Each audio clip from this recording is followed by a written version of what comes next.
You know, ever since I started doing storage units, one of the most frequently asked questions is about how we got started. So I thought I'd just share a little bit of our journey. So we started in 2017. We bought our house in 2016. For those of y'all that have followed us for a while, if you're new here, you don't know, I have a daughter who's got cerebral palsy. She's born with a brain malformation in 2013. So 2016, we bought a house because she was put into a wheelchair and we lived in an apartment. But we bought a house we couldn't afford and we were broke. I was working at a prison as a security officer. At the time, I had just gotten promoted to sergeant, and we went and bought a house.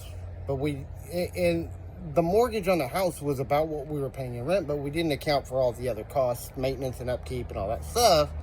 And then within the first year, we had a lot of problems start cropping up with the house. So, and it kind of culminated in 2017, August. I remember the day. We just come back from a trip to Dallas, seeing some of Emily's specialists. And we came back and our air conditioner was out in our house. So call the AC guys. It's going to cost us about $5,000. And we're broke. We don't have no money. It costs us about $5,000 to put in a new AC unit. They can't put in the new AC unit because our electrical box wasn't up to code and it was shot. And it was that way for over a year. They didn't even catch that during the inspections and everything when we bought the house. And so we wound up having to spend about a week and a half staying with my father-in-law, who's an alcoholic and not a very nice person, and we don't get along very well. And during that time, I remember just sitting outside his front yard, and I was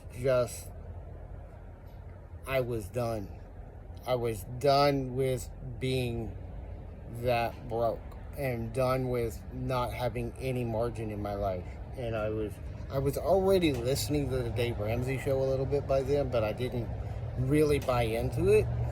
But after that, I had a copy of the Total Money Makeover because somebody had already given it to me. But I read the book. I hadn't read it yet.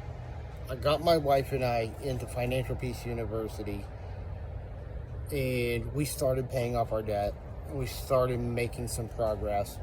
Along the way, we were selling a bunch of our own stuff. My mom had passed away in 2015, and my stepmom, and we had a bunch of stuff that was in storage that was stuff that came out of her hoard that I just hadn't done anything with. There was a bunch of Avon collections and stuff that she had. And so I started listing a bunch of that stuff on eBay. We had some old gaming systems that we didn't use anymore that still worked, like an old Sega system. We listed a bunch of that stuff on eBay. So that's kind of how we got started. And then we started running out of our own stuff that we were willing to let go of and sell at that point. So we started, and by then we were watching some YouTube channels on storage units. We were watching the Storage Wars TV shows, and I had already found What the Hales, who I don't associate with anymore. But also Storage Auction Pirate, Treasure Hunting with Jeebus, you know, a lot of now big name channels. They were a lot smaller back in those days. This was in like 2018. And so we were watching them, and I was learning from them about this business. And you know, I was thinking about my stepmom and all of her hoard, and it's like, you know, I grew up doing this stuff, so I was like, I can do what they're doing. So we started listing and selling stuff and buying storage units and selling other people's stuff. And first, we were doing it out of a room in our house. And then late 2018, early 2019, we were just starting to build the business. I was probably 3 or 4 units in. And everybody I was talking to was asking me, you know, what all do you have? You know, what do you have for sale? Let us know, what are you finding in these units? What kind of stuff do you find? Are you finding $1 million? But, you know, all their exposure to the storage unit business was Storage Wars TV show. So, and I was like, you know, I can't tell you the full inventory. I can tell you some of the cool stuff that we found, but I can't tell you full inventory of what we got. So we started we started the Storage Scavenger YouTube channel in late 2018, early 2019, and started doing videos of our storage units. And we were doing live unboxing. We were doing unboxing videos showcasing the stuff that we were finding telling people where to list it. And we started doing weekly live streams where we would just hang out with people and chat about our business and our experience, what we were doing. And at the time, I only had a few subscribers. I think I had it by October. I had like maybe 20 or 30 subscribers on my channel, maybe a couple of dozen videos, 15 to 20 videos on my channel. And I was at another show with my friend Alex the Flipper. And Alex was doing a show. He had a little show that he did with some other great people. And they invited viewers from the audience to come up on stage and join the show. So I did. And through that, I got to meet Mike, Storage Auction Pirate. And I got to meet Storage Stalker, Alex. And I got to meet Grimes from Grimes Finds. And I got to meet a few other people that came up on the show. And I met Danny May from Danny May's Adventures. And, you know, I had communicated with some of these people through chats and stuff. But this is the first time actually being on camera, chatting with some of these people. And it was just, I was like in fangirl mode at first. I was like, oh my God, I'm on live with Pirate. Because he was so big at the time. But it was great because I got to sit there and talk about the business. And I got to learn some things from people that were in the business that I could do better. And so that was kind of our journey. And then the same thing happened again the next week. And that's when I met Justin Grimes from Grimes Finds. And he invited me to join them on Thanksgiving weekend, which was coming up in just a couple of weeks. And I had just put in my 2 weeks notice at the prison. And I went on this live stream. And then I got invited to do this collab. And that's really what put us on the map. That collab gave us some exposure with some of the bigger channels. And got me a chance to meet Robin, our friend who recently passed away. We miss you. We love you. She was one of my close friends here on YouTube for the entire time, the last 5-6 years. And she introduced me to a lot of other people in this community. And when we disappeared during the pandemic because Jessica was sick and Emily was sick and I was mentally just worn out, she was one of the 3 people on YouTube that reached out to me to see if we were okay. And that meant a lot to me. You know, Robin and Danny May and one other person who's not even around anymore were the 3 people that reached out to me when we were struggling. And I was struggling mentally and emotionally, and they talked me into coming back. And so I started going back to auctions. We started doing our own auctions. We started collabing with other people. And it's been an off and on again relationship. But when we got started was we were just selling our own stuff. We were trying to go through Dave Ramsey's baby steps. We got through his baby steps. We got ourselves out of debt. We saved up our emergency fund. And right after we had our fully funded emergency fund, if you don't know, Dave Ramsey's baby steps are basically, first baby step is save $1,000 for emergencies. Step 2 is get yourself out of debt. Step 3 is save 3 to 6 months worth of your expenses into an emergency fund. And we got through those points. And as soon as we got to that point in 2019, I put in my 2 weeks notice at the prison. I was already at that point making more from reselling than I was, and I was only working at, maybe 15 to 20 hours a week because I was working 80 to 90 hours a week at the prison, and then working an extra 15 to 20 hours a week building my business, and I was making more for my business than I was at the prison. So I was like, if I can make this much doing it this way, then if I go doing this full time, I should be able to make 5 to 10 times more. Now, I didn't know what was around the corner. I didn't know about some of the struggles I would have and my inconsistency with showing up for work, which is part of why I haven't done as well as I could have.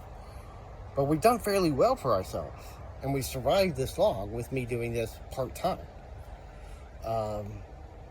But I really think I need to take it more seriously and maybe do it full-time. So we're going to be doing more content. We're going to be doing more stuff. But also, I want to share some of my journey. And why we do this is because we were trying to get ourselves out of debt. And the more I do this, the more I just realize that part of the reason why people lose these units and lose their stuff is because they're too attached to their stuff and not to their progress. Because we get into units and sometimes the facilities let us know kind of what was owed. One of the things that we found is that on the occasions where I know what they owed on the unit, we've more than made up for that. Sometimes with just 2 or 3 items, they could have sold out of their unit and paid their bills and got their stuff caught up without losing everything. But people are too attached to holding on to those memories. They're too attached to holding on to their stuff. And the more I do this business, the less attachment to stuff I have. Now Jessica's like totally different on this. She and I don't see eye to eye. But the less attachment I have to stuff, the more I'm willing to just sell everything for super cheap. I can sell everything here. You gotta realize, okay? I probably got 2,000 or 3,000 items at least. I mean, that's kind of lowballing it. I probably got at least 2,000 or 3,000 sellable items in this storage unit alone. If I sell those items for $1 to $2 a piece, that's $1,000 to $2,000. And honestly, with the units that I've been buying, every bit of this has already been paid for. Every bit of this is stuff that's already made back more than what I spent on it. So it's profitable, but it's not life-sustaining unless you do it really hardcore. So that's kind of our origin story, how we got started, and hope y'all enjoy this video. If y'all are liking this kind of information and this kind of content, make sure y'all click the like and the subscribe button. I've also got an idea that's been stewing in my head. I've been doing a ton of research, and I love podcasting. I've done podcasts. I've probably run 5 or 6 different podcasts over the last 20 years. Some of them lasted 5 to 10 episodes. Some of them lasted 40 or 50 episodes.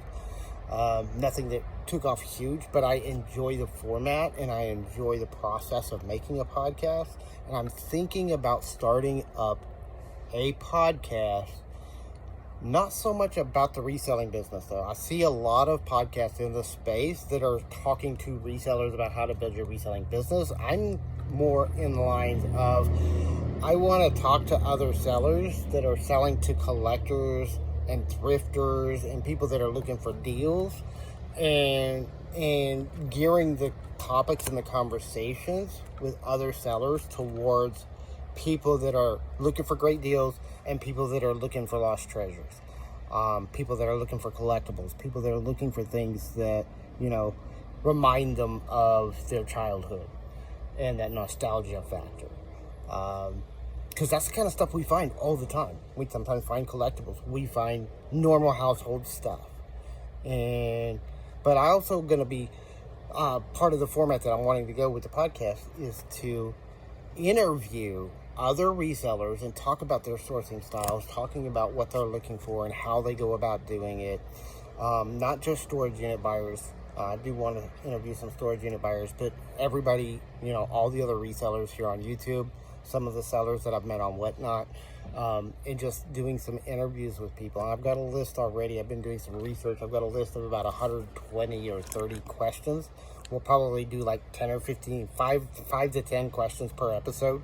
But I think it could be a lot of fun. We can have some great conversations. I can learn some more things about the business that I would like to learn, but hopefully I can provide some value for people that are, just interested in looking for great deals or looking for people to connect with that they can find great deals from.